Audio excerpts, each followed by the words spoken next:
Miguel, aunque haya llamadas, yo quiero hacer ahora un tiempo para que nos cuentes esa experiencia que lógicamente tuvo que marcarte como fue tu primer viaje a Haití, y lo cuentas en este libro, lo has contado en infinidad de lugares, has visto a un diablo.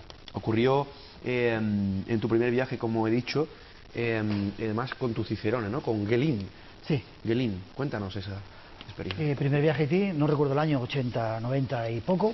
Veníamos del Amazonas, estábamos haciendo una gira grabando documentales por diferentes partes del mundo.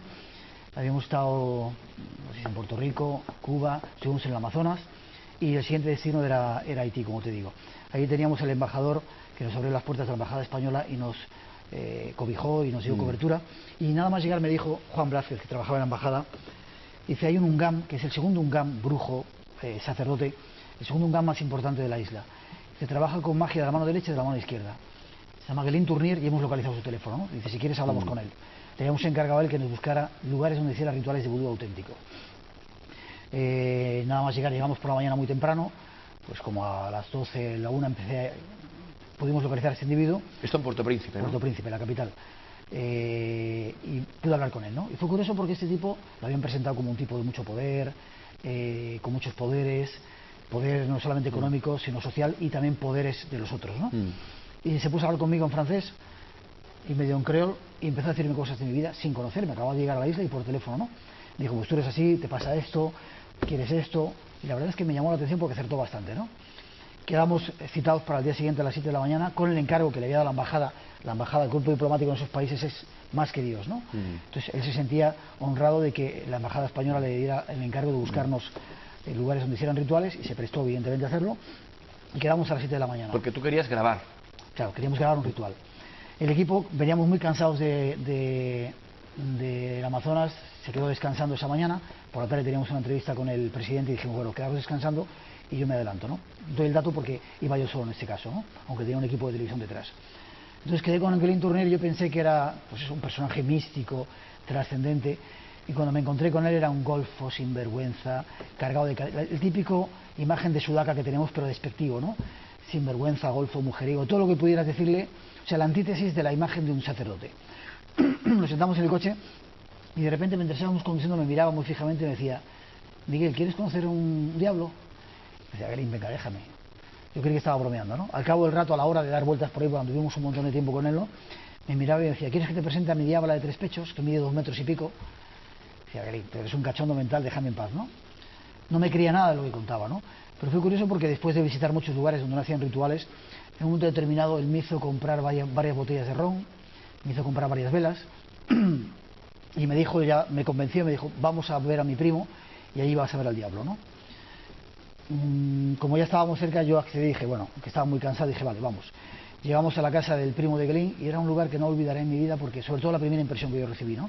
Había una especie de antesala y ahí había varios sitios para esperar, como si fuera la consulta de un médico, ¿no? Recuerdo que se abrió la puerta y salió una pareja de gente de color. Yo me quedé mirando a la mujer y estaba absolutamente transformada, como si hubiera visto algo realmente muy fuerte, ¿no? Pasamos dentro, me presentaron a la gente. En ese viaje yo estaba iniciado en la religión y me dieron mi cargo, con lo cual me recibían con un cierto respeto porque ya era alguien en esa religión, ¿no? En la religión afrocaribeña. Y dijeron que lo que quería era ver al diablo ya que estaba allí, ¿no? Me sentaron. Antes de eso me dejaron, yo pedí permiso para ver si podía revisar lo que había allí, ¿no? Me dijeron, puedes hacer lo que quieras mientras ellos hablaban. Y en el medio de toda aquella habitación había una especie de caja, yo siempre la llamo la caja de zapatos, como de 1,50 m de altura, 1,60 m, otro 1,50 m de ancho y como 2 metros de largo, ¿no? Toda tapada con una especie de tela, no recuerdo si era roja o negra, oscura, ¿no? Yo levanté aquella tela y me dejaron entrar dentro. ¿Y qué había dentro? Había huesos humanos, había cráneos, había cartas del tarot, había cuchillos, había tijeras y muchas manchas de lo que luego supe que era sangre, ¿no? Después de haber revisado por allí, cerraron y empezó el ritual. Nos sentamos enfrente de aquella caja y empezó el ritual, ¿no? El primo de Guelín empezó con una carraca a invocar en creol y al cabo de un momento la caja empezó a moverse, pegando unos saltos que fue lo que a mí me asustó en principio, ¿no? Que aquello de repente se moviera sin que nadie teóricamente hubiera dentro, era algo sospechoso, ¿no? Siguieron el ritual y al cabo de un rato se oyó una voz de dentro, que surgía dentro de la caja, que hablaba en creol, una voz que yo tampoco olvidaré en mi vida porque le patinaba la R, era gangosa. Tenía como frenillo. Frenillo, exactamente. y que se dirigió a todos los que estaban ahí saludando, ¿no? Y que en un momento determinado, como si viera lo que había detrás de la caja, dijo: ¿y ese blanco quién es? Los blancos somos gente muy... te insultan despectivamente por la calle diciéndote blanco, ¿no? Entonces debía resultarle extraño a aquel ser que hubiera un blanco allí metido, ¿no? ¿Y el ser te habló? Hablaba en creol. A mí al principio me ignoraba, ¿no? Pero en un momento determinado sí me habló, y me habló en perfecto castellano. Me dijo: ¿qué vienes? ¿A qué vienes aquí? ¿Qué quieres? Y yo le dije lo que quería. Le dije: he venido a verte, me gustaría conocerte. Y entonces seguía hablando con el resto de la gente, ignorándome. En un momento determinado había 2 voces o 3 dentro de la caja, y aquello se ponía muy violento, ¿no? Entonces Guelín me decía: hay 2 diablos dentro, se están peleando, ¿no? Y el primo Guelín, con un cuchillo, clavaba el cuchillo en la caja y se paraba todo aquello, ¿no?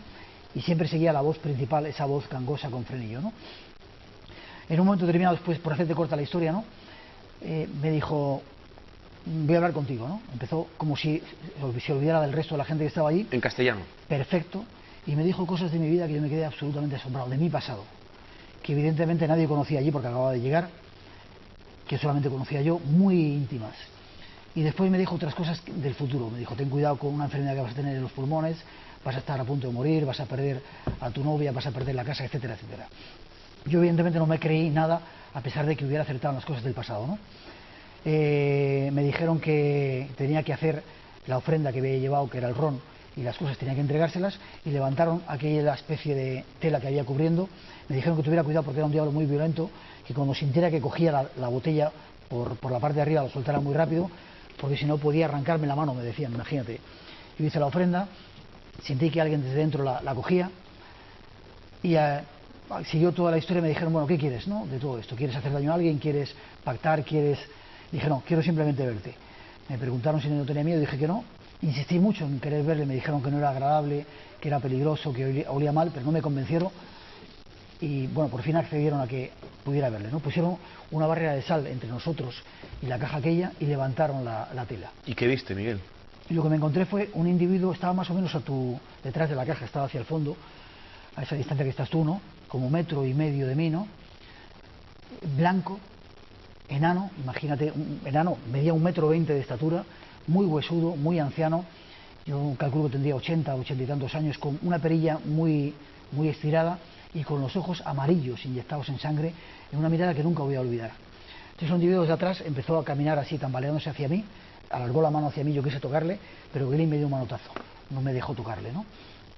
Era un tipo extremadamente extraño, un blanco... ¿Era humano? Humano, sí. Para mí era algo humano, ¿no? Físico incluso diría, ¿no?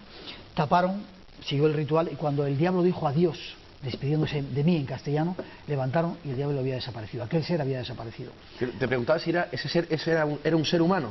Sí, luego te cuento porque hice muchas preguntas, ¿no? Y llegué a averiguar que no era un ser humano, que era un diablo, no el diablo, un diablo.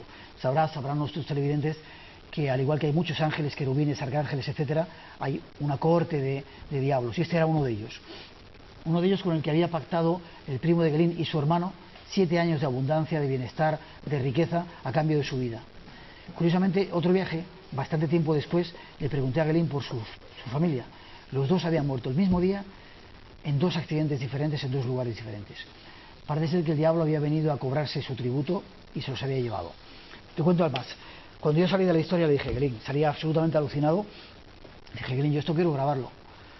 Él me había ofrecido, incluso me ofreció en esa sesión, por 10.000 pesetas, grabar un ritual en el que yo podría grabar cómo sacrificaban a un niño pequeño, a un bebé, a un niño de menos de 1 año, ¿no? Efectivamente yo me negué, ¿no? Pero imagínate, pedía solamente 10.000 pesetas. Yo le ofrecía hasta $500.000, llevábamos presupuesto en ese viaje, hasta $500.000 de pesetas, que para ellos era una fortuna como de 50, 60, 100 millones de las antiguas pesetas para nosotros. Y él dijo: claro, lo aceptamos, porque para él era solucionar la vida de suya y de varias generaciones. Dijo: pero como es una cuestión de religión, tengo que preguntarle al diablo, a ver si quiere. Al día siguiente vino con la noticia de que el diablo no dejaba grabarse y que no podía hacerlo. Pero la mayor razón que yo pienso que era cierto, aparte de ese dinero increíble que yo ofrecí, es que acertó en todo lo que me dijo 6 o 7 años después. Yo volví de Haití y tuve una enfermedad que estuvo a punto de llevarme a la tumba, y ocurrió todo lo que ese diablo me había pronosticado 6 años antes. Y ahí comienza tu particular odisea en busca del misterio y en busca de toda esta historia. De ese diablo, sí señor. Miguel Blanco, nuestro